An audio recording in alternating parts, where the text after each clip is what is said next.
Está começando mais um programa Culturas e Identidades. Eu sou Loriel Rocha, filósofo.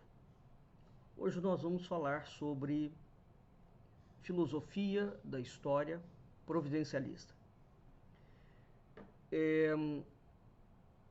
O assunto de hoje é um assunto do qual nós já tratamos em vários programas, que será sobre a história e providência divina da Casa de Bragança. A história providencialista é a crença filosófica de que Deus é o verdadeiro agente da história, não é? É o protagonista, ele é o sujeito da história. Isso significa que a história humana ela tem uma explicação transcendente, tá? Então, essa explicação transcendente, portanto, os acontecimentos materiais, eles não são explicados somente por uma perspectiva material. Você tem um agente superior que age dentro da história e essa história é dirigida, digamos, a um fim. Um fim não no sentido de acabar, tá claro? Então, isso é o estudo da história providencialista. Todos os programas que nós temos voltados à história luso-brasileira, ele segue exatamente essa lógica, não é? Então, o homem seria um instrumento nas mãos de Deus. Agora, o que a história providencialista não é? Vocês vão encontrar em muitos autores, sobretudo autores ateus e não eclesiásticos, né, a ideia de que o providencialismo histórico tem ligação com os chamados imperialismos políticos. Tá claro? Evidentemente isso é uma deformação e que o providencialismo histórico teria também, foi digamos, um dos grandes agentes da colonização europeia, né? Porque você tem, através da promoção do plano de Deus e da expansão do cristianismo e da civilização europeia, isso foi uma forma religiosa de legitimar a guerra, a invasão e a preagem dos povos. Evidentemente que nós estamos diante de uma adulteração absolutamente grotesca que só é feita por indivíduos de contorno marcadamente materialista. De indivíduos que têm a ideia do sagrado. O sagrado antecede o religioso. O religioso retira do sagrado os seus fundamentos. Então, somente esses indivíduos imbuídos deste espírito, de uma profunda aversão à ideia da transcendência, conseguem formular essas discrepâncias. Tá claro?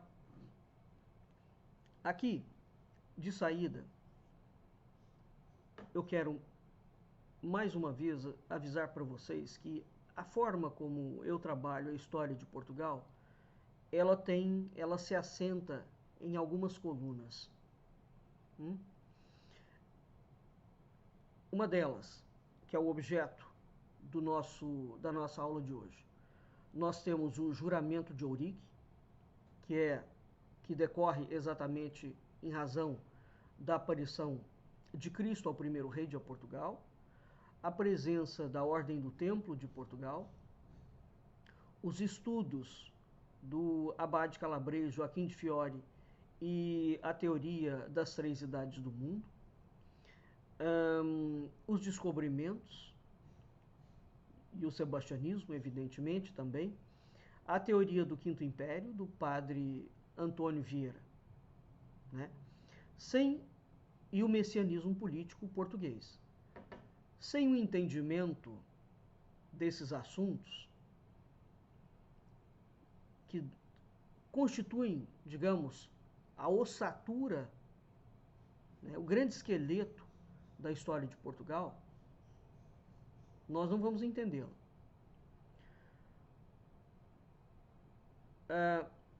Hoje eu vou voltar a falar de um assunto que é o providencialismo da Casa de Bragança, né? A Casa de Bragança é exatamente aquela dinastia que, depois de 1640, assume a coroa portuguesa e Dom Pedro I, no Brasil, é um Bragança. E hoje nós temos como, digamos, os herdeiros presuntivos do Império Português, ainda a Casa de Bragança, né? Ora, não só no Brasil, bem como em Portugal. Só que em Portugal nós temos outro ramo, que é o ramo miguelino. Há muitos anos atrás, a gente vem fazendo uma sequência de publicações e grande parte dessas publicações e desses assuntos que nós trouxemos pioneiramente para a discussão do campo histórico brasileiro, a falsa direita brasileira apropriou-se em grande medida deles, para falseá-los, evidentemente. Um indivíduo que se apropriou do que a gente publicou e manipulou aquilo da forma mais vergonhosa do mundo foi o padre Paulo Ricardo. Exatamente em cima do tema que eu vou tratar hoje, que é o juramento da Imaculada Conceição, de Dom João IV. Tá? Outra manipulação que o padre Paulo Ricardo fez, vergonhosa, foi sobre os templários, a Ordem do Templo e a Ordem de Cristo dentro da coroa portuguesa. A quantidade de absurdos que esse homem fala acerca dessas coisas, manipulando e manietando algo que é característico da história portuguesa, adestrando essa história portuguesa, convertendo-a, forçando-a para uma interpretação eminentemente católica, apostólica romana, é mais do que vergonhosa. É criminosa, né? Bem, hoje eu quero trazer obras que nós publicamos. Uma delas é essa pequena brochura, O Providencialismo da Casa de Bragança e o Mistério dos Reis sem Coroa, do Manuel Gandra, né? E outro é essa obra publicada em Portugal, Da Face Oculta do Rosto da Europa, também do Manuel Gandra. Manuel Gandra é um filósofo e nós publicamos as obras do Manuel Gandra pioneiramente dentro do Brasil. Quando se vai tratar da história de Portugal, nós somos obrigados a ler a obra de Manuel Gandra. E aqui independe do Brasil gostar dele ou não. Manuel Gandra é uma leitura obrigatória nos estudos da coroa portuguesa, sobretudo pela fartíssima documentação primária que ele apresenta, não é? E ele trabalha em cima da história providencialista. Assim como Manuel Gandra, nós temos também o professor Dr. José Eduardo Franco, ambos estão vivos, não é? Que também trabalham em cima da história providencialista portuguesa. Nós tivemos outros também, como Antônio Quadros, Teixeira de Pascoais e vai por aí afora. Mas o Gandra tem, de fato, uma recolha documental, tanto no que diz respeito ao juramento de Ourique, bem como no que diz respeito à presença templária em Portugal, que nos fornece uma leitura muito mais ampla da história portuguesa. Bem, vamos aqui ao nosso assunto, o providencialismo da Casa de Bragança e o mistério dos reis sem coroa. Quando Portugal é criado a partir de uma visão mística, de uma aparição teofânica. No campo de Ourique, antes da batalha no campo de Ourique, Cristo aparece aquele que seria o primeiro rei de Portugal, Dom Afonso Henriques. E esta aparição é seguida de uma informação que Cristo fornece a Dom Afonso Henriques. Essa aparição ela tem algumas características. Uma dessas características é que ela missiona Portugal para um projeto espiritual no mundo, a ser desempenhado no mundo. E Cristo fala que vai olhar pela dinastia que vai ser inaugurada, ele vai olhar por 17 gerações. Depois nós temos um interregno e Cristo voltará a colocar os olhos sobre Portugal. Esse é o escopo central da mensagem, da aparição. Depois nós teremos o juramento de Ourique, tempos depois, que será feito em decorrência desta aparição. O historiador Alexandre Herculano, no século XVIII e XIX, ele coloca uma polêmica, uma celeuma em cima do juramento de Ourique. Né? Do juramento de Ourique, não, da aparição de Ourique, desculpe. Bem, o Alexandre Herculano coloca essa celeuma e isso abre, digamos, discussões dentro da historiografia portuguesa se aconteceu ou não a aparição de Cristo a Dom Afonso Henriques. Aqui eu quero abrir um parênteses, assunto esse, o qual eu já tratei muito, e volto a colocar. Vamos considerar, meus caros, que o juramento, que a aparição de Ouriques tenha sido uma mentira, Alexandre Herculano não usa essa palavra, mas o sentido é esse, tenha sido uma mentira criada pelo primeiro rei de Portugal para legitimar um golpe de Estado em cima da coroa espanhola. Vamos considerar que isso seja verídico. Ora, quando nós vamos estudar a história, há duas coisas que nós temos que separar: fato histórico de fato cultural.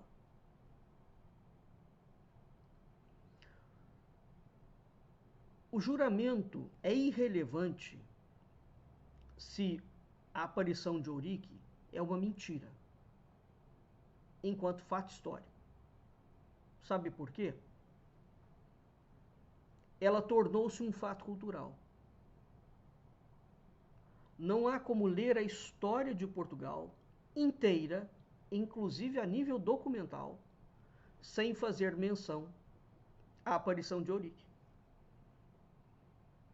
Então, mesmo que uma mentira seja uma mentira, enquanto fato histórico, aquilo não aconteceu, quando aquele fato histórico é transposto para a cultura, ele torna-se uma verdade, porque a cultura vai se movimentar em cima daquilo. Evidentemente que o Alexandre Herculano, ao levantar essa suspeita, o Alexandre Herculano é ateu, ele tinha um horror à igreja. Então, uma característica dos movimentos revolucionários do século XVIII e XIX é que eles vão combater tudo que disser respeito à ideia do sagrado, do religioso e da religião. Eles vão colocar, inclusivamente, os grandes historiadores eclesiásticos, eles vão colocar em dúvida a história eclesiástica. Os historiadores marxistas e mesmo os historiadores de direita, que são ateus. Perceba? Então, o estudo da história, ele exige que a gente tenha, de fato, uma isenção. Uma isenção. Né? Nós conseguimos ser 100% isentos? Não, mas a gente tem que procurar ser o máximo, usar do máximo de honestidade intelectual nos estudos. Caso contrário, a gente vai escamotear a história e puxá-la para o nosso lado. Veja. Então, isso é a mesma, é dentro desta mesma lógica do fato histórico e do fato cultural que eu chamo a atenção para os marxistas quando eles negam que a existência de Cristo, ou os ateus. É irrelevante.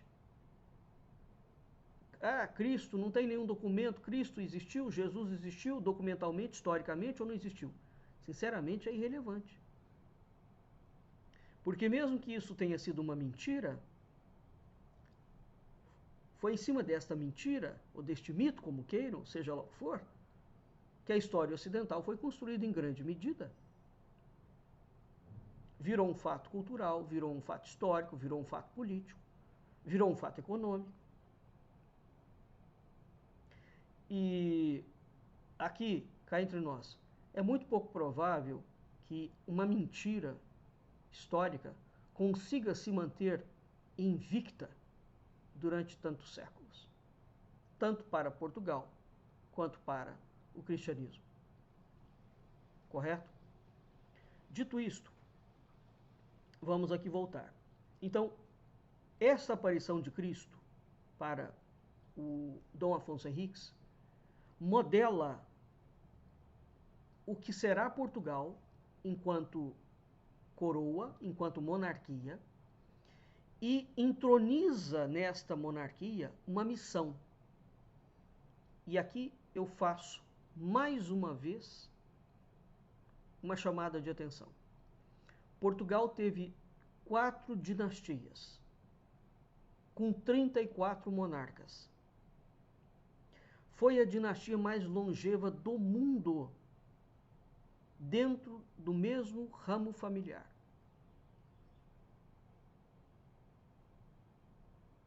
Essa dinastia, que durou 800 anos, ela, 800, quase 900, 9 séculos, portanto, essa dinastia, toda ela, foi comprometida com os acontecimentos no campo de Ourique.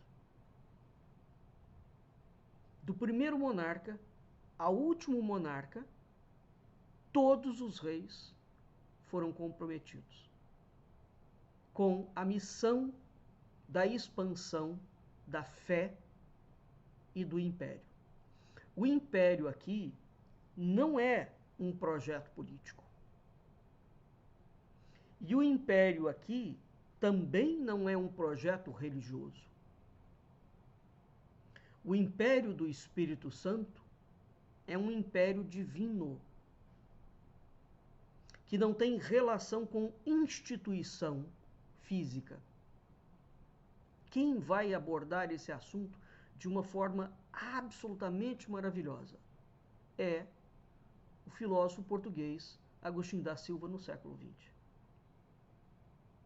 Quando ele vai interpretar a teoria de Joaquim de Fiore, das 3 idades do mundo, e vai também interpretar a teoria do Quinto Império, do Padre Antônio Vieira, e também de Fernando Pessoa e de Camões.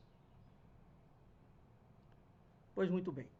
Então Portugal nasce vocacionado, a nação portuguesa nasce vocacionada para um destino. Ela tem uma missão espiritual, planetária a ser cumprida. Voltando à aparição de Ourique. Cristo fala a Dom Afonso que ele vai olhar pela monarquia, pelos descendentes, por 17 gerações. Guardou o número 17? Muito bem. Quando você vai fazer os cálculos, chamados cálculos epilogísticos, isso é uma coisa muito séria, o número 17 termina, na história portuguesa, com o monarca Dom Sebastião, com o rei Dom Sebastião, que morre na Batalha de Alcácer Quibir, em África. Bem, depois da morte de Dom Sebastião, a coroa portuguesa passa para a mão da Espanha. E nós temos 3 Filipes, reis, que são o rei de Portugal durante a terceira dinastia. A primeira dinastia é a dinastia de Borgonha, a segunda dinastia é a dinastia de Avis, a terceira dinastia é a dinastia dos Filipes, dos Áustrias, a quarta dinastia é a dinastia de Bragança. Bem, então nós temos, de 1580 a 1640, Portugal fica sob a tutela da coroa espanhola. Em 1640, acontece uma revolução e nós temos a entronização de Dom João, que era o duque de Bragança, da Casa de Bragança, e ele é alçado à categoria de rei português. E ele assume a coroa como sendo Dom João IV. Ao assumir a coroa, ele faz um juramento. E ele dedica esse juramento à Imaculada Conceição. E ele entroniza como rainha e padroeira de Portugal Nossa Senhora da Conceição, que será também rainha e padroeira do Brasil. Então, a partir de 1640, a dinastia de Bragança, nenhum rei da dinastia de Bragança será iconografado, pintado com a coroa sobre a sua cabeça. Não há uma única iconografia portuguesa. É uma dinastia de reis sem coroa. Sabe por quê? Porque eles não são reis, eles são regentes de Portugal. Até o retorno do verdadeiro rei português. Correto?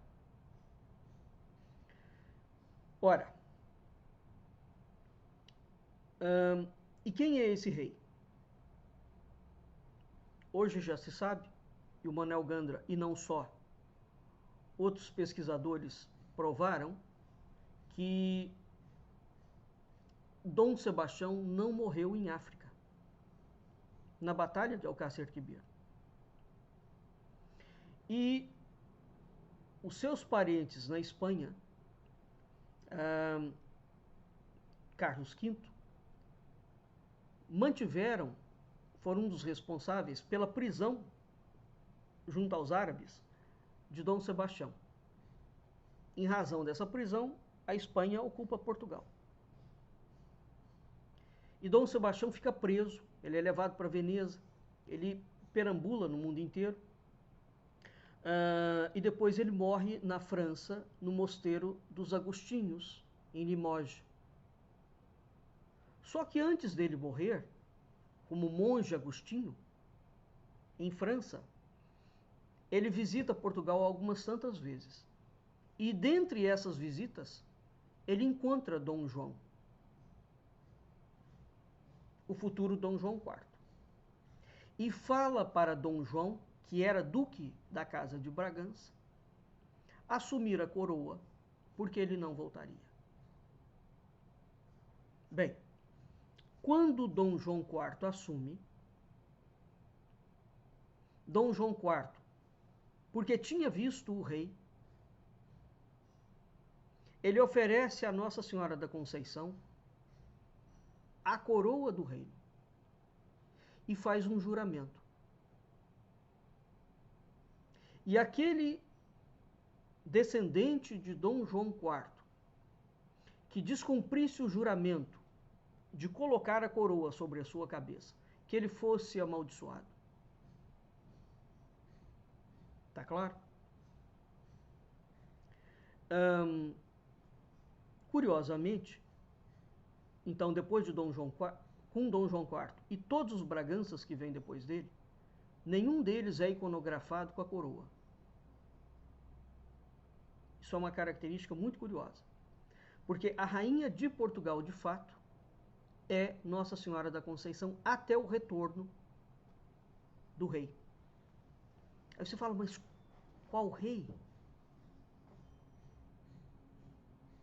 Cristo é rei e é sacerdote. Ou é o rei da dinastia de Avis? Porque Dom Sebastião é o último rei da dinastia de Avis. Qual é o rei que retorna? Então, Nossa Senhora da Conceição é a responsável pela guarda da coroa e do país Portugal até o retorno do rei. Ao mesmo tempo, toda a história portuguesa ela trabalha com o chamado messianismo político, que não é um Messias, diferentemente dos outros países. O Messias português tem duas configurações que são distintas. Tem o encoberto e tem o desejado. Uma dessas teorias refere-se a Cristo. Correto? E a outra teoria, ela está aplicada a um monarca humano, não é? Mas obediente ao governo de Cristo. E esse monarca, em muitas vezes, em muitas teorias, é identificado ao ciclo do Graal também. Eu tenho centenas de programas e de aulas que eu já dei sobre todos essas pilastras da história de Portugal. E isso faz com que o descobrimento do Brasil,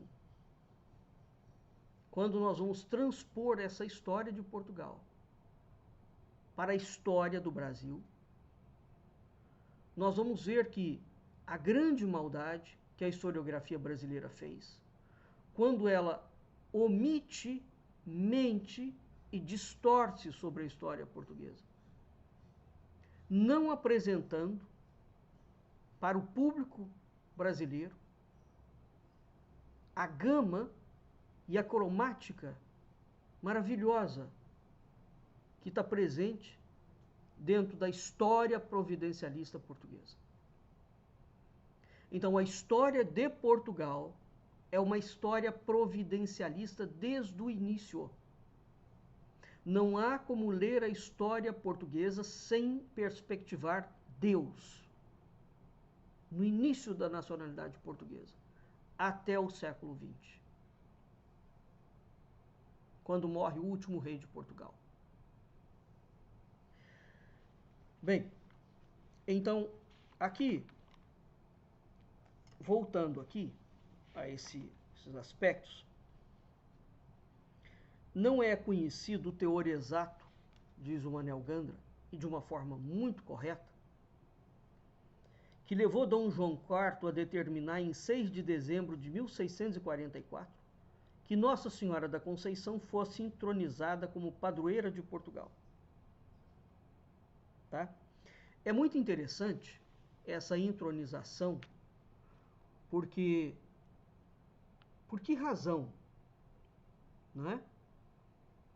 Veja que na altura em que Dom João IV coloca Nossa Senhora da Conceição como padroeira, não existia ainda estabelecido pela Igreja Católica o dogma da Imaculada Conceição. Portanto, isso é um tipo de heresia, não?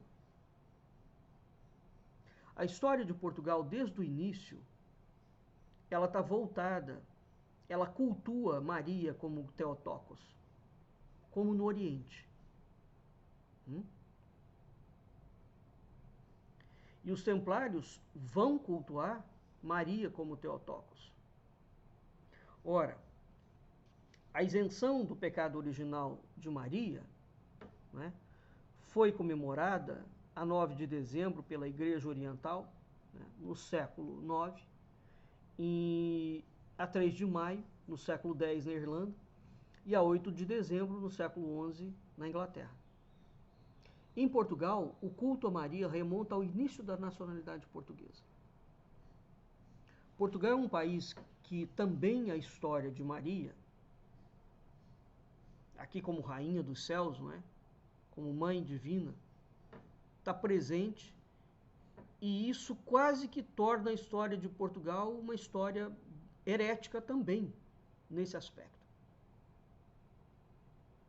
Tá claro? Então, o documento mais antigo a registrar foi a Constituição do Bispo de Coimbra, Dom Raimundo, de 17 de outubro, olha a data, 17 de outubro de 1320. Dom João IV vai proclamar a padroeira do reino em Vila Viçosa em 25 de março de 1646. O que veio a ser confirmado pelo Papa Clemente X a 8 de dezembro de 1671. O dogma da Imaculada Conceição só foi institucionalizado por Pio IX em 8 de dezembro de 1854.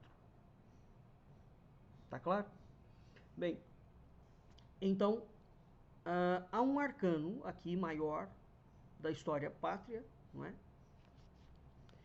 Que faz com que Dom João IV entronize, escolha Nossa Senhora, a Imaculada Conceição. A Imaculada Conceição é uma personagem que está diretamente ligada ao Apocalipse e à recuperação do paraíso perdido. Penso eu que isso esteve como norte, mas permanece de fato indeterminado esse mistério da razão pela qual Dom João IV foi escolher Nossa Senhora da Conceição, e que é a padroeira do Brasil também e é a padroeira de Portugal até hoje. Então, o Ducado de Bragança, a dinastia de Bragança é originária da Casa de Bragança, do Ducado de Bragança, né?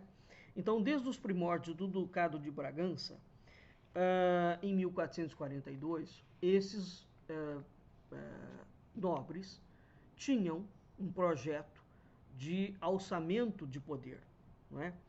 É muito interessante ir a Portugal e ir a Évora e verificar, estudar em Vila Viçosa a chamada Porta dos Nós. Né? Vila Viçosa é a grande sede dos Bragança em Portugal. Tá?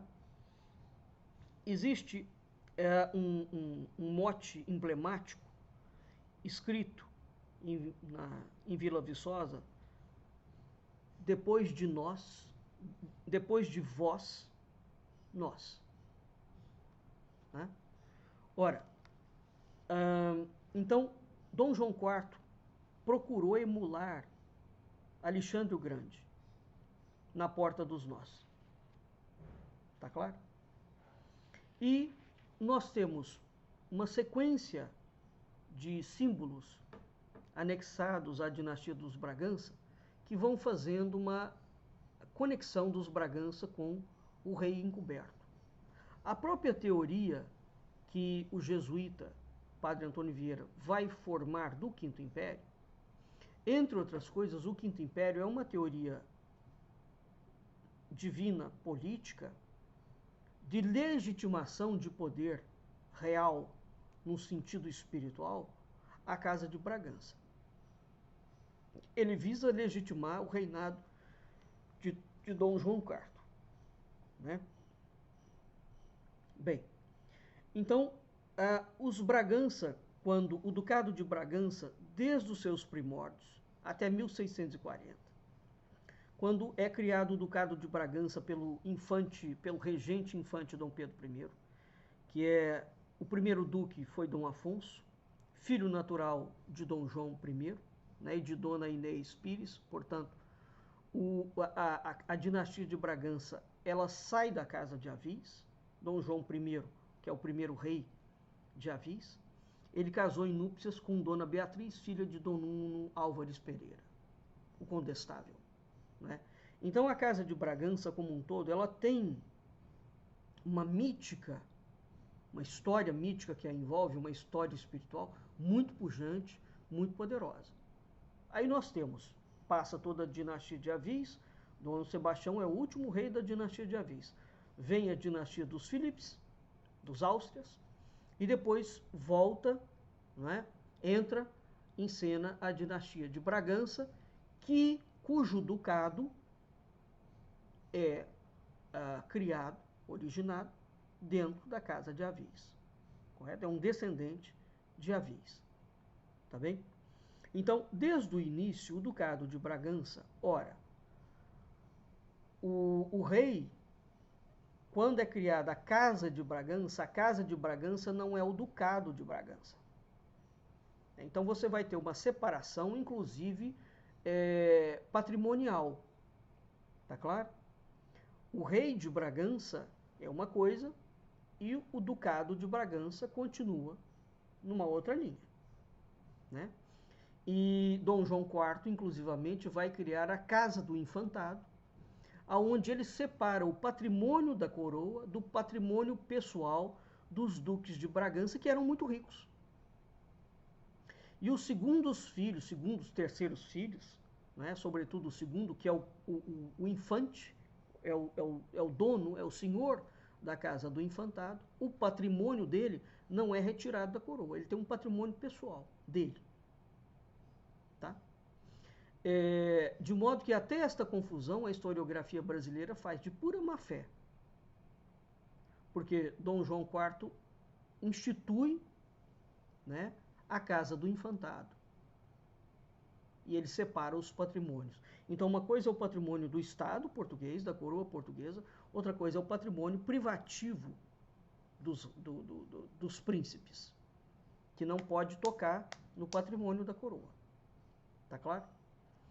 Bem, então, desde o início, nós temos que o Ducado de Bragança ele tem um carisma, né? E o monarca, primeiro monarca de Bragança, da dinastia de Bragança, ele é alçado com um carisma de ser um monarca restaurador. Correto? Bom, então o que nós temos aqui? Nós temos o Dom João IV passa a ser iconografado com imagens, com pinturas que lembram, que fazem menção, que fazem referência ao juramento de Ourique e à aparição de Cristo em Ourique.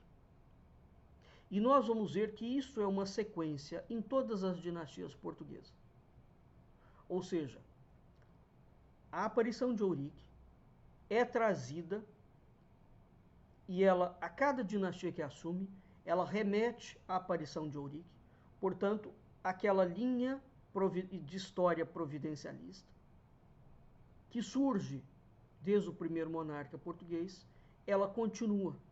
Então essas monarquias elas vão legitimando, elas vão dizendo que elas são dinastias porque elas têm uma legitimação sobrenatural.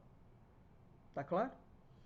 Então, há um papel providencial ligado à história da providência divina, de onde história providencialista, não é?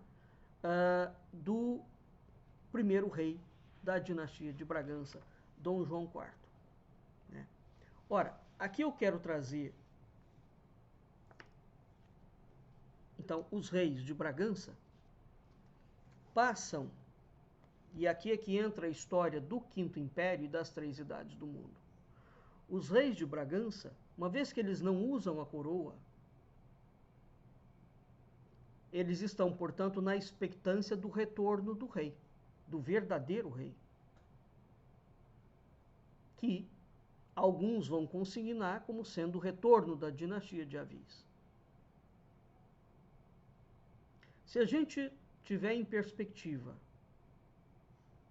a ideia das Três Idades do Mundo e do Quinto Império, sob a perspectiva de Agostinho da Silva, nós não estamos falando no retorno de nenhuma dinastia portuguesa. Nós estamos falando no mundo espiritual, efetivamente. Tá? Bem, então, alguns historiadores, ou mesmo filósofos, o Ganda é filósofo, ele faz filosofia da história, eu também faço filosofia da história. Alguns filósofos vão, então, fazer uma interpretação, consoante a linha teórica que ele segue, de que vai retornar, a monarquia retorna a Portugal, dentro dessas linhagens anteriores. Ok? Agostinho da Silva, o filósofo português Agostinho da Silva, fala que não. O império volta a Portugal, mas ele não é um império dinástico. Ele é um império espiritual. Eu, pessoalmente, perfilo esta tese do Agostinho, da ideia de uma concepção espiritual.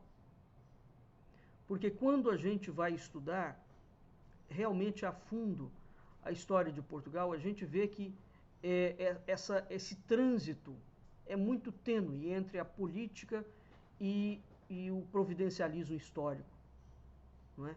Então isso dá um papel à história de Portugal e aos monarcas portugueses, um papel de difícil detecção, muito difícil. Gente, não é fácil estudar a história de Portugal. Ela tem nuances, mesmo a configuração da palavra império. Até hoje os historiadores estão se debatendo neste significado. Esse império é um império, quando fala em império ultramarino, né? Ele é um império geográfico? Não. Ele é um império que atuou geograficamente, mas a base do conceito não é material. Ela é sempre espiritual, né? E evidentemente que isso é um nó górdio dentro das teorias históricas. É claro que eu entendo essa dificuldade. Vamos aqui a essa obra do Manuel Gandra, Da Face Oculta do Rosto da Europa.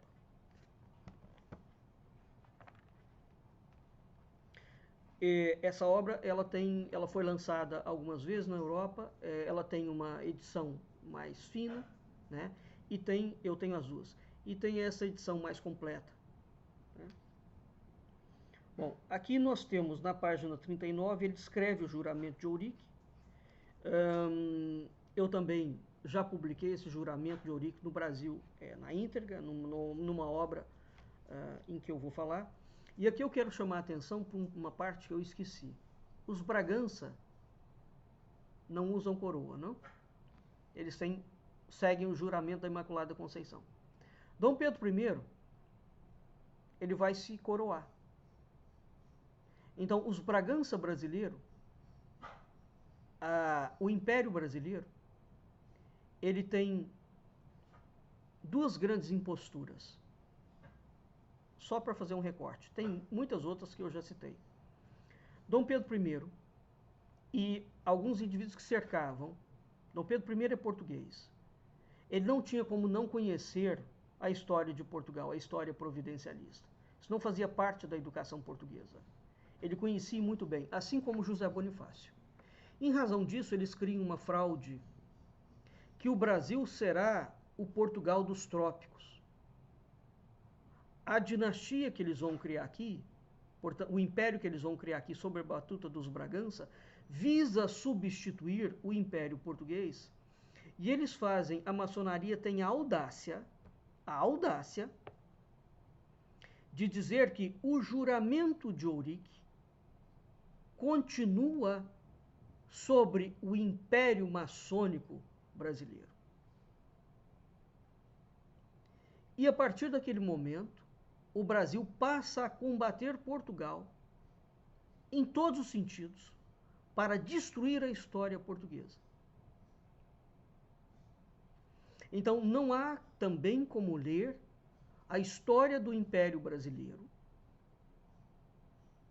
sem entender que esta falsa dinastia que se cria com o Império Brasileiro, ela é uma dinastia que só tem razão de existir sobre o cadáver da dinastia portuguesa. E sobre o cadáver do juramento de Ourique, da aparição de Ourique, e eles solapam o juramento da Imaculada Conceição. Então, um dos grandes favores que os Bragança do Brasil poderiam fazer eram começar a pedir perdão pelo que eles fizeram à história providencialista portuguesa. O Império Brasileiro é uma fraude histórica, documental e religiosa sobre todas as premissas. Todas, sem razão, sem exclusão de nenhuma.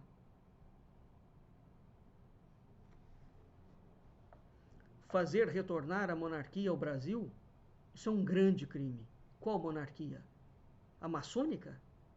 A que nunca foi? A que rejeita Cristo? A que rejeita a história providencialista? A que tornou o Brasil inimigo de Portugal?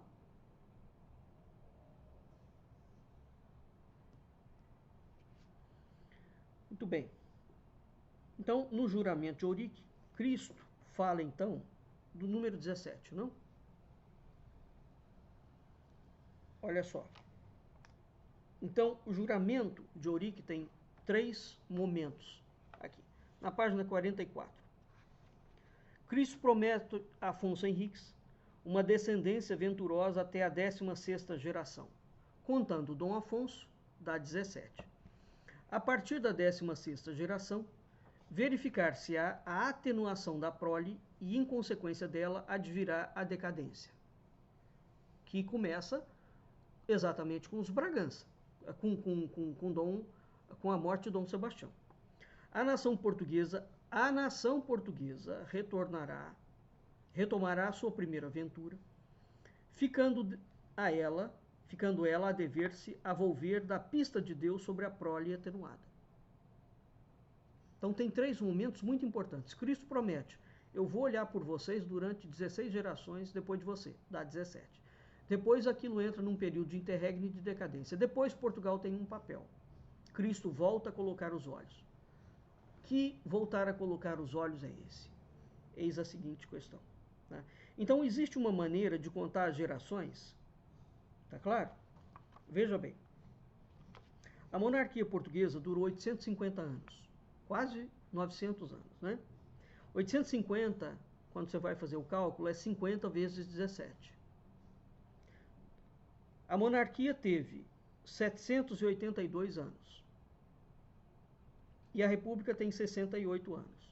Então a história de Portugal, desculpe, tem quase 9 séculos. Né? A primeira dinastia foi de 1128 a 1383. Isso dá 255 anos. 255 é 15 vezes 17. Aí nós temos 2 anos de interregno.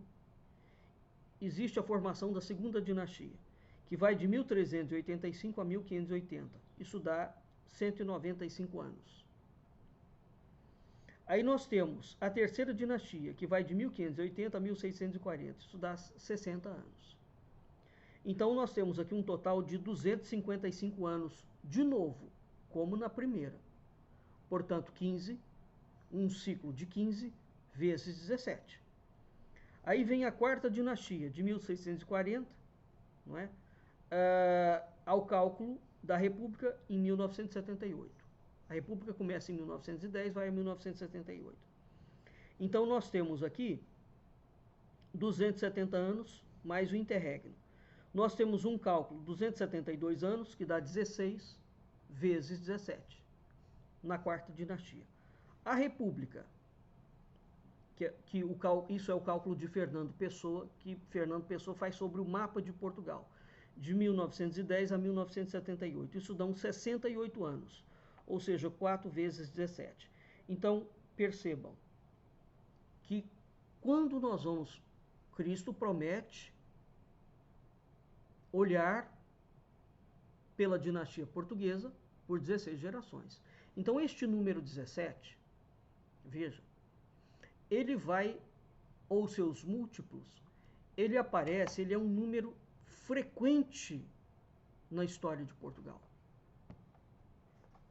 Isto aqui vocês começam a entender uma parte do que é chamado providencialismo histórico. Essa precisão matemática, ela não pode ser fruto do acaso. Por outro lado, ela também não pode ser fruto somente da ação humana, porque ela é matemática, correto? Aqui é que entra a ideia da história, da filosofia da história providencialista. Você tem claramente um agente divino atuando dentro da história, regulando essa história. Porque, meus caros,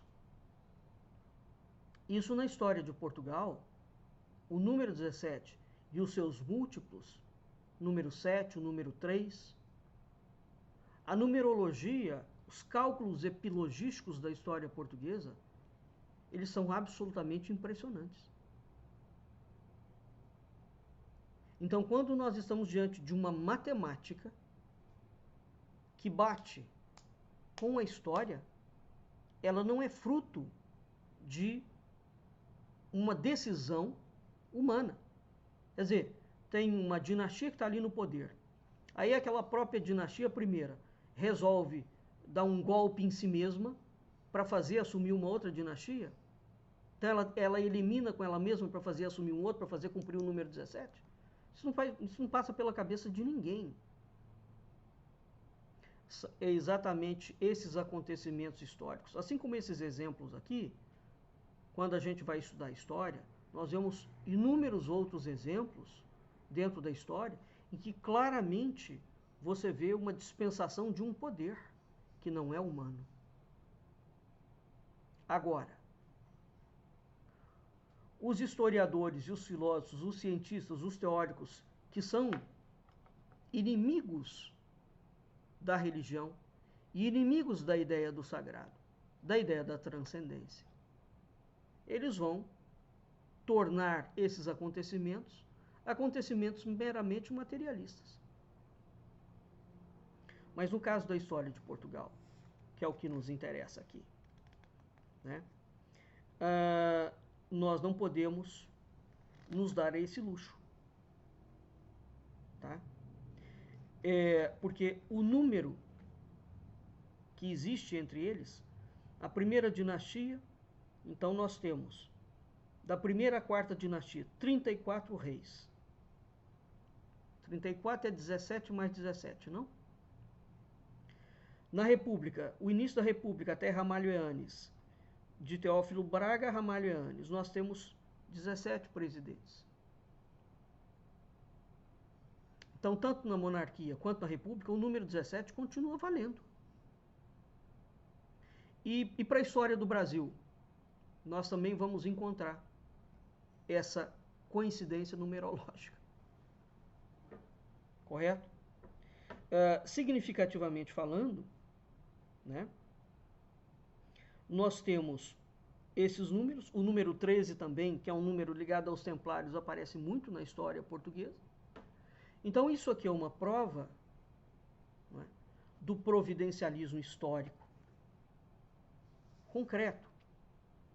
E é improvável que as outras histórias dos outros países eu conheço, mas não conheço realmente bem como eu conheço a história de Portugal, mas já dá para a gente verificar, constatar claramente a atuação de forças sobre-humanas dentro do campo histórico. Aliás, os gregos admitem isso concretamente. Não é só o cristianismo, não é só o islão. O mundo do sagrado e do transcendente, ele atuou sempre dentro da história. Todas as culturas do mundo admitem isso.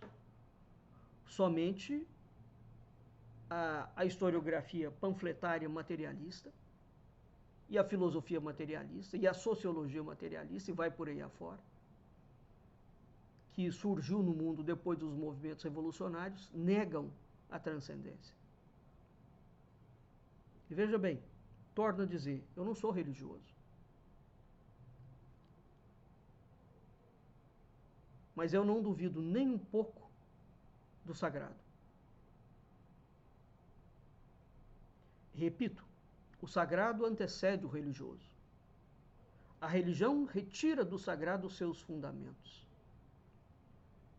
A filosofia, desde o seu início, não a de hoje, que é materialista, ela só se justifica e explica a partir da ideia do sagrado. Então isso significa que a filosofia em si nunca poderia ser materialista. Não é? Bem, então veja, para finalizar, a história de Portugal, ela não tem uma explicação meramente material. O descobrimento do Brasil não tem uma explicação meramente material. E dentro desta lógica, nós temos que rever a história brasileira. A mentira que contaram que o Brasil foi colônia de Portugal, a mentira que envolve todo o processo de escravatura, a mentira que envolve os descobrimentos marítimos como se fosse um descobrimento de secos e molhados. Há um outro pano de fundo da história de Portugal e do Brasil, que pertenceu, fez parte da coroa portuguesa durante 300 anos. Tá bem? Vamos ficando por aqui. Então, quem quebra o juramento da Imaculada Conceição? Dom Pedro I. E a partir deste momento, o Brasil passa, enquanto política de Estado, a ser um grande inimigo de Portugal. Vamos ficando por aqui. E até o nosso próximo encontro.